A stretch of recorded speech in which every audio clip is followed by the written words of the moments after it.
तो एक का गारंटी बा कि जीतला के बाद हम धोखा ना करो। ए भाई पहले के नेता लोग भी तो बढ़िया बढ़िया बोल के गैलन जा, तो जैसे पहले के नेता लोग धोखा कैलस तो प्रशांतो किशोर धोखा कर सकेला। वोट से पहले तो सब बढ़िया बतियावेला, वोट के बाद आपका गला काटता है, इसीलिए हम वोट नहीं मांगते। लेकिन अभी 15 मिनट में रउआ के एगो रास्ता बताई, गरीबी से निकले के रास्ता। अगर वो रउआ रास्ता समझ ली तो ओकरा बाद जेकरा के मन होके ओकरा के वोट दे दी। कोई दल का नेता का हिम्मत नहीं है कहने का हम आपको कह रहे हैं जिसको मन है उसको वोट दे दीजिए, लेकिन जो रास्ता बताएंगे वैसे वोट दीजिएगा। तो और कुछ हो या न हो, आप सभी के लिए, आपके बच्चों के लिए बढ़िया पढ़ाई या रोजगार का व्यवस्था निश्चित तौर पर बिहार में हो जाएगा। अब जकरा जकरा ये रास्ता सीखे के होके, जकरा जकरा रास्ता सीखे के बाद अब भाषण हो गई खत्म। जैसे मास्टर जी पहले पढ़ावत रहन, ककारा सिखावल जात रहे, पहाड़ा पढ़ावल जात रहे, वैसे ही अभी अब 15 मिनट में रउआ के हम सिखाई 3 गो सवाल पूछो। सब आदमी के अपना अपना जगह से खाली बैठ के हाथ उठा के हाँ चाहे ना कहे के बाद अभी 15 मिनट में सबके अपना आंख के सामने दिखी, रउआ समझ में आई कि बिहार में, बड़हरा में, आरा में इतना गरीबी बदहाली काहे बा, एकरा से निकले के रास्ता हो पाए का बा। तो जकरा जकरा सीखे के बाद रास्ता जवाब सबके देवे के बाद, हाथ उठा के जवाब देवे के बाद, काहे हाथे में दम बा, हाथे में सब कहानी छुपल बा। लोकतंत्र में इस हाथ से जिसका भी बटन आप दबाते हैं वही राजा बनता है।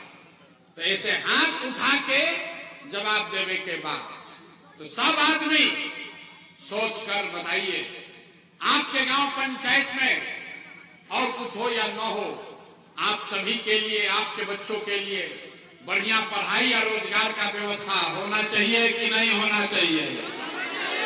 खड़ा बाबू को हाथ उठावे के वाला हाथ उठाकर बोलिए, होना चाहिए कि नहीं होना चाहिए? होके के चाहिए, होके के चाहिए, होके के चाहिए ना।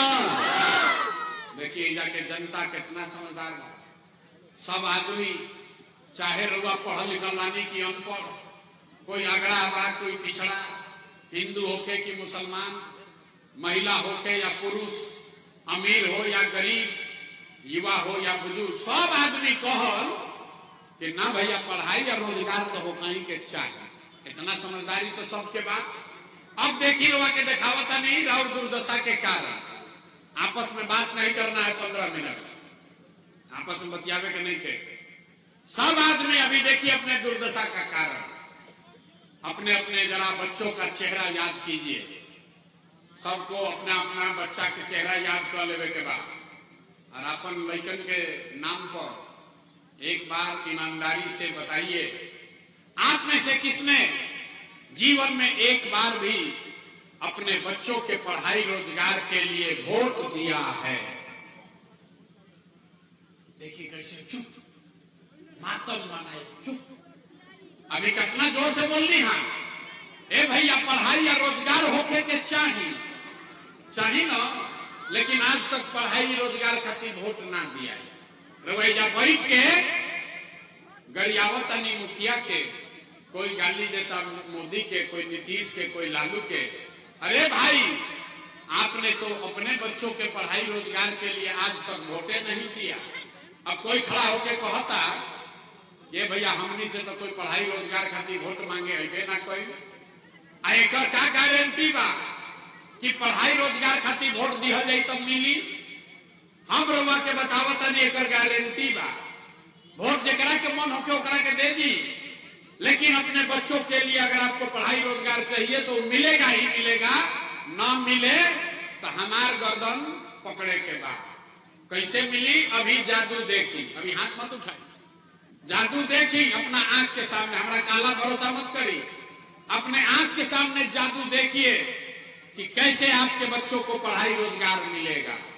सब आदमी सोच के दूसर सवाल के जवाब दी। आज तक आपने जिसको भी वोट दिया जेकरा के हमनी के वोट देनी जा, वो नेता सब हमनी के काम कैले वालों की नहीं थे कैले। नेता लोग काम किया है कि नहीं किया है? जोर से हाथ उठाकर बताइए, किया है कि नहीं किया है? ए भाई जोर से बोलिए, मुंह खोल के, किया है कि नहीं किया है? नहीं किया है, नहीं खोल के लेना। अब हाथ नीचे कली, जादू देखिए, बैठ जाएंगे, हम जादू देखिए। आपने कहा कि भैया आज तक जौना दल के नेता के वोट देनी जा, कोई तो हमनी के कामे ना कैलो, तो अब जादू देखी। पूरे बिहार सही बात बोलब तो सबके हाँ बोले के बाद, आ गलत बोलब तो ना बोलब, बात खत्म हो 2 मिनट में रुआ दिखी कि पढ़ाई रोजगार कैसे मिली। पूरा बिहार में आपके गांव पंचायत में इस सभा में आए बहुत सारे लोगों ने 5 किलो अनाज के लालच में मोदी जी को, भाजपा को वोट दिया है। तो बिहार में चाहे जितना चोरी भ्रष्टाचार बा, 1 किलो चोरी करके 4 किलो अनाज एजा के आदमी के मिलता कि नहीं मिलो? बोले के बाद मिलता कि नहीं मिलो? आपने हमने वोट दिया हिंदू मुसलमान बन के। सब हिंदू लोग कहे ए भैया हमार दशा कुछो हो, सलेमपुर के दशा कुछो हो, देखा तनी रोड टूटल बा, हमनी के दशा कुछो हो के पहले अयोध्या में राम जी के मंदिर बने के चाहिए। तो भैया आपके गांव में नाली गली नहीं बना, स्कूल अस्पताल नहीं हुआ, आपको इंदिरा आवास नहीं मिला, लेकिन आपके वोट से अयोध्या में राम जी का मंदिर बना है कि नहीं बना है? हमने वोट दिया बिजली के नाम पर नीतीश कुमार के। कुछ आदमी कहल कि भाई हम मोदी के ना दे, हम तो नीतीश के दे। हमने के बिजली पानी सड़क नीतीश के राज में मिले के चाहिए। लालू जी के जंगल राज रहे तो घड़ी हमने के बिजली पानी सड़क ना रहे बिहार में। तो नीतीश के बिहार में इसी भ्रष्टाचार वाले राज में बिजली के बिल 1000 आवे चाहे 2000, घरे घरे बिजली आई बा कि नहीं के आई? अथवा उठा के बोले के बा, लड़का बोरा उठाओ तो हाथों नहीं के उठो। बिजली आया है कि नहीं आया है? हमने वोट दिया जाति के नाम पर। बिहार में आदमी कहेला कि जी ही चाहे मर जाए अपना जाते वाला के वोट दे। तो भैया राहुल जात के नेता ने, आपके जात के नेता ने आपके बच्चों के लिए पढ़ाई रोजगार का बात नहीं किया, लेकिन जाति का बात और जाति का गिनती जनगणना पूरा बिहार में कराया है कि नहीं कराया है? अरे जाति के जनगणना भइल बा कि नहीं? क्या भाई हथवा का नहीं करूँगा, हाथ लाकर बोलिए हुआ है कि नहीं हुआ है? हुआ है। हमने वोट दिया सिलेंडर के लालच में मोदी जी को। सब है कहल जब हमने के सिलेंडर पर खाना बनावल जाए तो भैया सिलेंडर के दाम 1000 हो कि 1200, घरे घरे सिलेंडर बटाई बा कि नहीं के बटाई? हमने वोट दिया मोदी जी का भाषण सुन के। लोग कहल कि मोदी के भाषण सुननी है, मोदी के वोट दे कि मोदी गुजरात में बड़ा विकास कैले बा, बिहारों में वैसे ही विकास होके के चाहिए। तो भैया मोदी गुजरात में विकास तो कर रहे हैं, पूरा देश का पैसा ले जाकर गुजरात के गांव-गांव में मोदी फैक्ट्री लगा रहे हैं और पूरे बिहार से, बनारस से, संदेश से, सहार से, जगदीशपुर से, आरा से राउर हमार लड़का घर के सवांग गुजरात में जाकर लोग नौकरी मजदूरी करो कि नहीं गंजा करो। तो कौना बात पर वोट दिया जाओ कि ना मिलो? अभी तो रउआ कहनी अपना लड़कन के नाम पर कि भैया जीवन में अपना लड़कन के पढ़ाई रोजगार खातिर वोट ना देंगे। यह तो दिखावे आई बानी, देखिए मंदिर में घंटी बाज, यह दिखावे आई बानी। वोट बोइएगा बबूल तो आम कहां से खाइएगा? वोट दीजिएगा 5 किलो अनाज के लिए तो रोजगार कहां से मिलेगा? आपने अनाज के लिए वोट दिया, अनाज आपको मिल रहा। आपने मंदिर के लिए वोट दिया, अयोध्या में मंदिर बना है। आपने जाति के लिए वोट दिया, जाति के चर्चा गणना हो रहा है। आपने सिलेंडर के लिए वोट दिया, घर घर सिलेंडर बटा है। आपने बिजली के लिए वोट दिया, घर घर बिजली आई है। आपने गुजरात के विकास के लिए वोट दिया, गुजरात के गांव-गांव में फैक्ट्री लग रहा है, आपने अपने बच्चों के पढ़ाई रोजगार के लिए वोट नहीं दिया, इसीलिए पूरा बिहार का बच्चा अनपढ़ और मजदूर बन गया।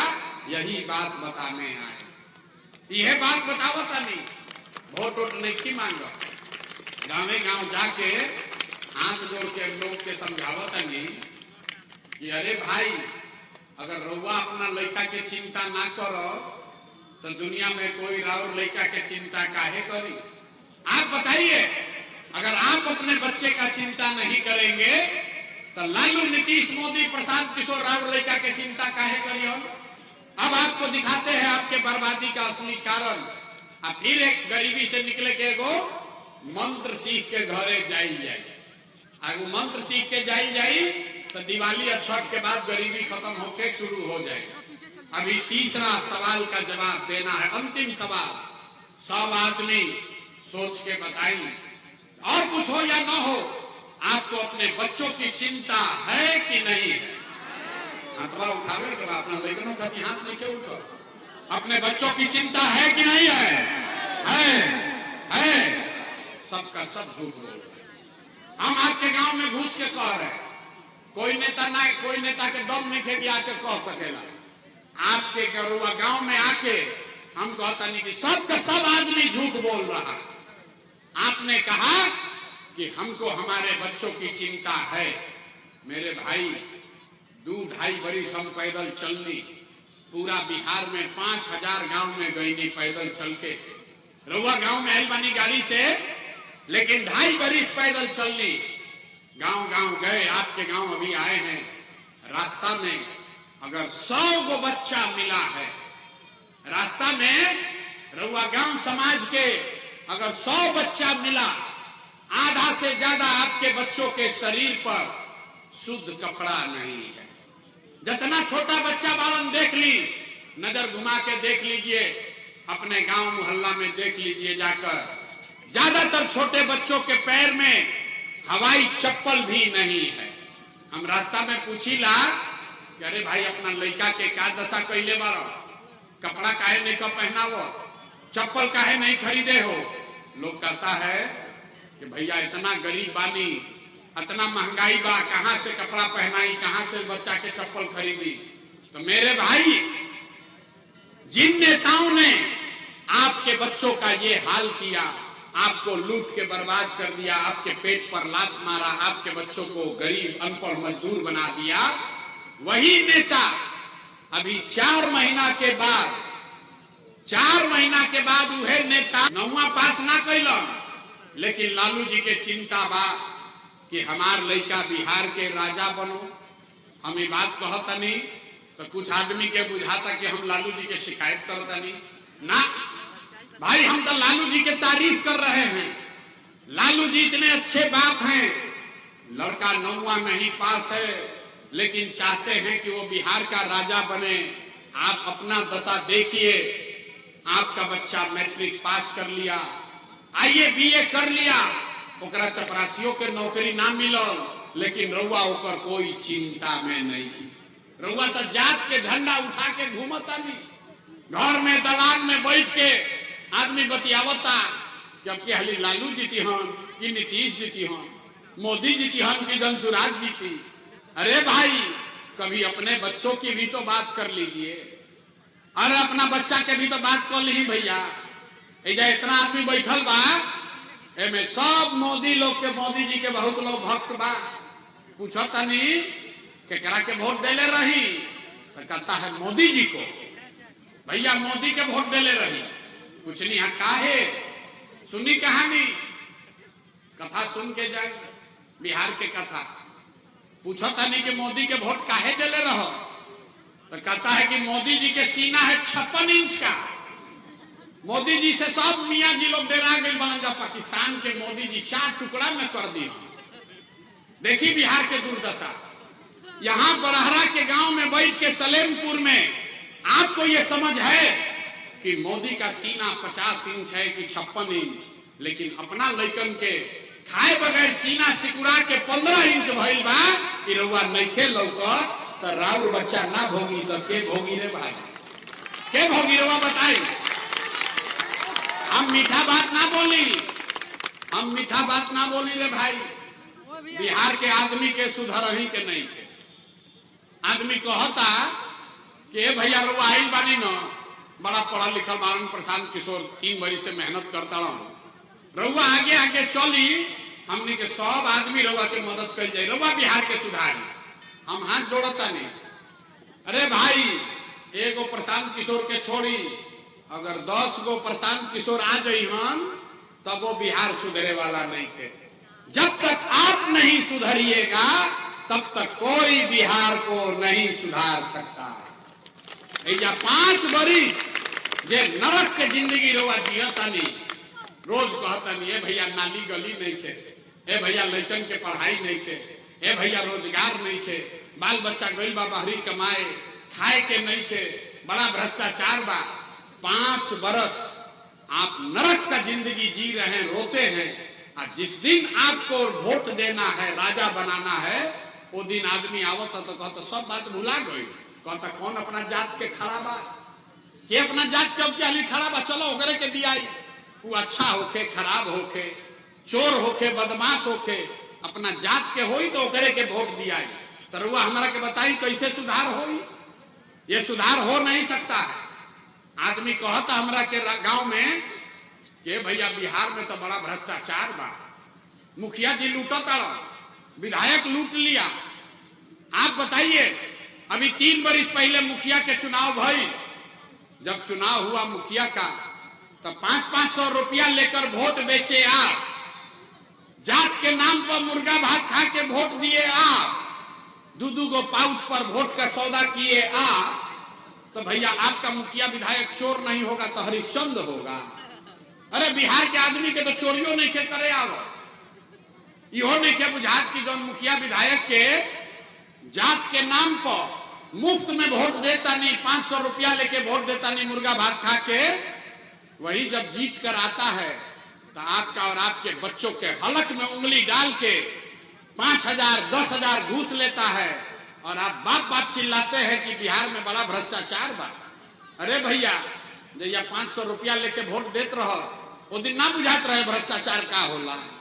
बिहार में हर आदमी सोचता कि हम लूट के घर भर ली और बाकी सब ईमानदार हो जाओ। ये कभी हो सकता है? कभी नहीं हो सकता है। हमरा यो मालूम बा कि रउआ सुधरे वाला नहीं थी, हम मुहे पर कहता नहीं। अरे भाई जो लोग इतना कष्ट में जीने के बाद, अपने बच्चों का कष्ट देखने के बाद नहीं सुधरे, वो प्रशांत किशोर के भाषण देख सुन के सुधरे वाला बाड़ा, रउआ सुधरे वाला नहीं थी। हम 3 बरिस पैदल चली कि 30 बरिस चल दी, आपको सुधरना नहीं है। इसीलिए आपको एक रास्ता बताते हैं, आपको जो करना है कीजिए, लेकिन इस रास्ते पर चलिए, आपका गरीबी खत्म होगा। सब आदमी समझिए, अगली बार जब वोट देने जाइए, जकरा के मन होके ओकरा के वोट दी, लेकिन वोट देते समय एक संकल्प लीजिए, इस बार जिन नेताओं ने बिहार को लूटा है, जो नेता लोग बिहार के लुटले बाड़न जा, जिसने आपके बच्चे को अनपढ़ मजदूर बनाया है, जिन नेताओं ने पूरे बिहार को बर्बाद किया हो, उसने चाहे वो जाति का है या धर्म का, आपके दल का है या गांव का, उसको वोट नहीं देना है।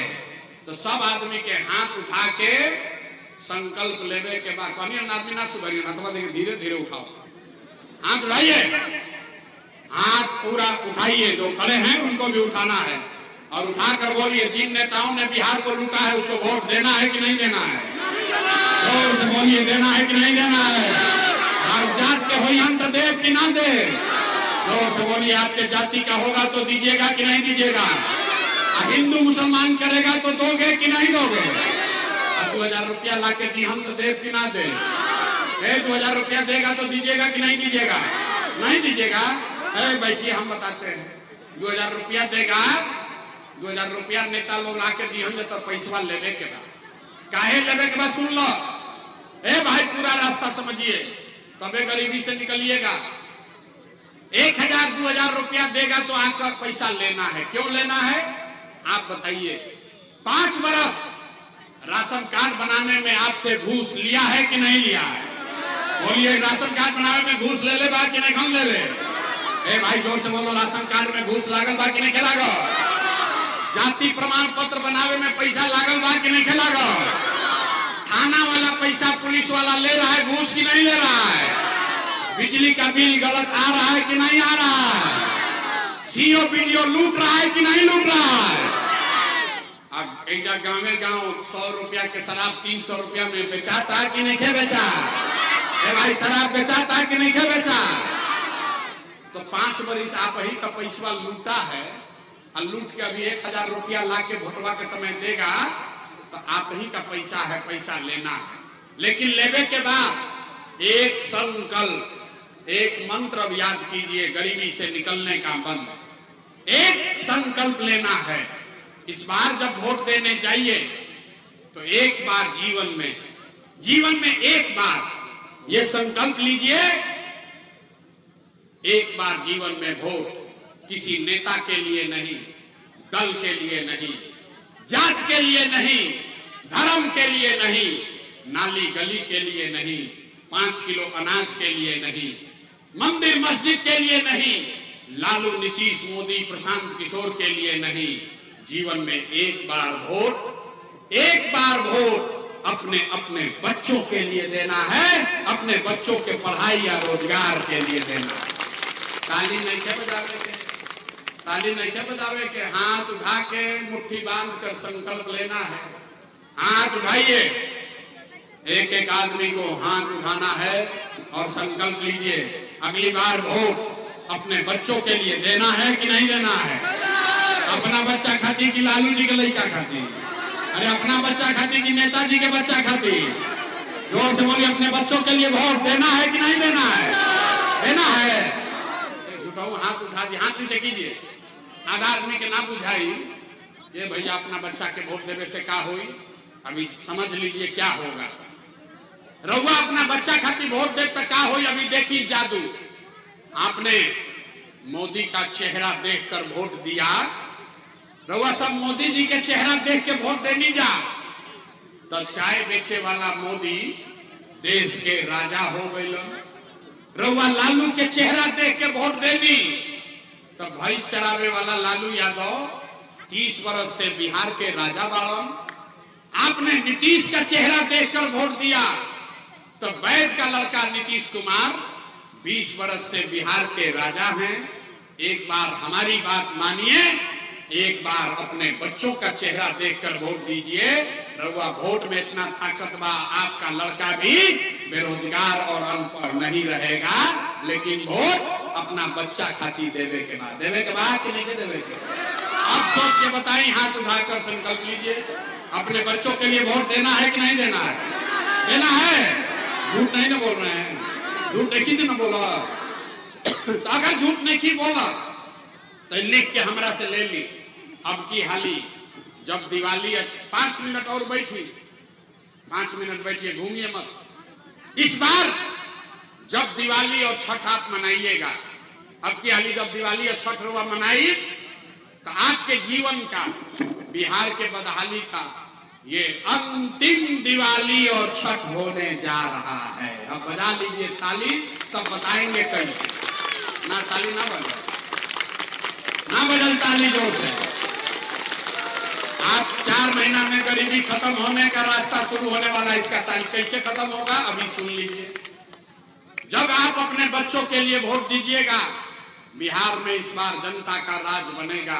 तो छठ के बाद एक पहला संकल्प का बात, नाली गली बने चाहे मत बने, स्कूल अस्पताल जब सुधरी तब सुधरी, लेकिन साल भर के अंदर, याद कर ली, साल भर के अंदर जितना आपके घर का सवांग गया है बाहर मजदूरी करने, नौकरी करने, जब बाल बच्चा जब पढ़ लिख के बेरोजगार बैठल बाड़ा, ओकरा सरकारी नौकरी होके चाहे मत होके, लेकिन सभी के लिए कम से कम 10 से 12 हजार रुपया के रोजी रोजगार का व्यवस्था यही बिहार में करके दे दिया जाएगा।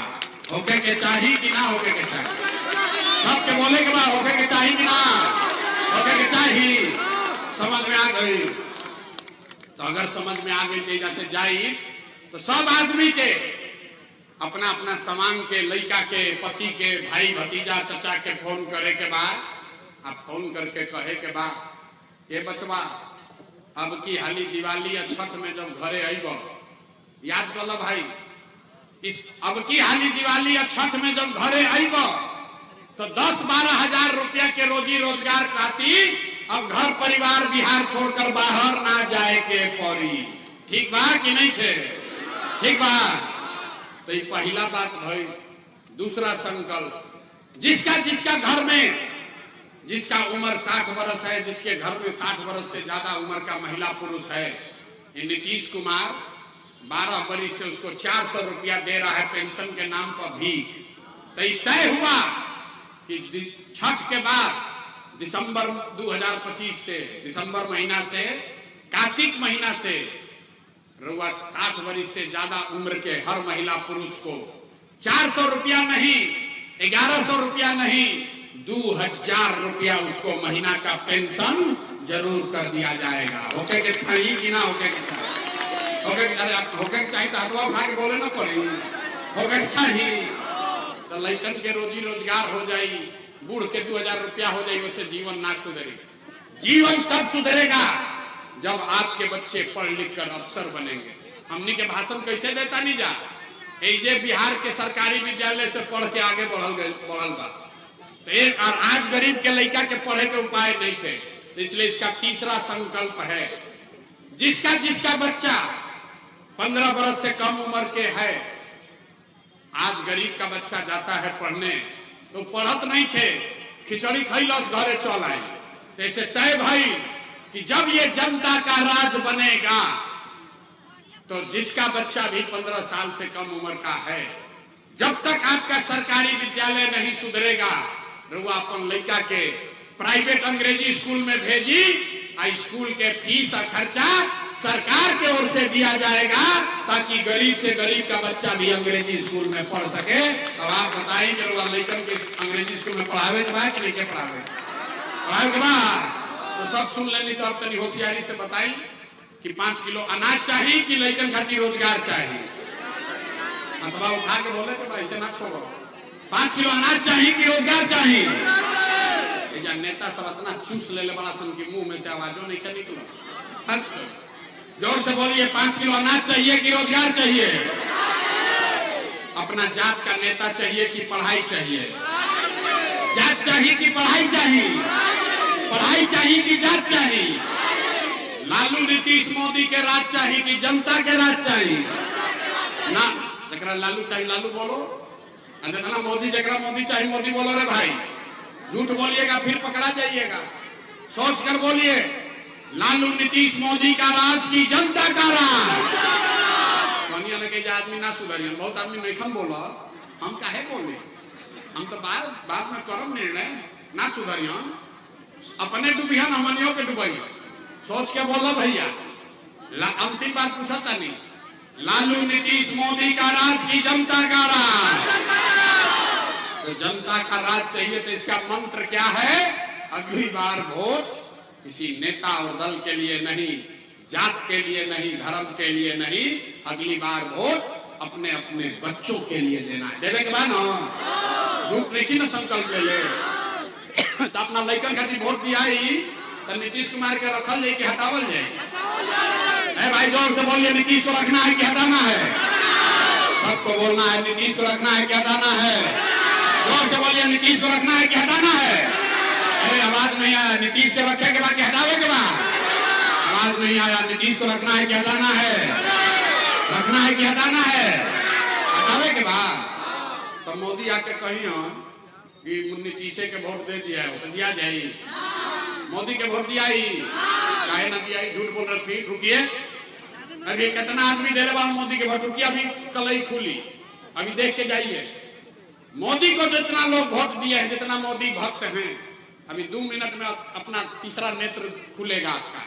सब लोग सोच के बताइए, वोट बिहार का तो फैक्ट्री बिहार में लगना चाहिए कि गुजरात में लगना चाहिए?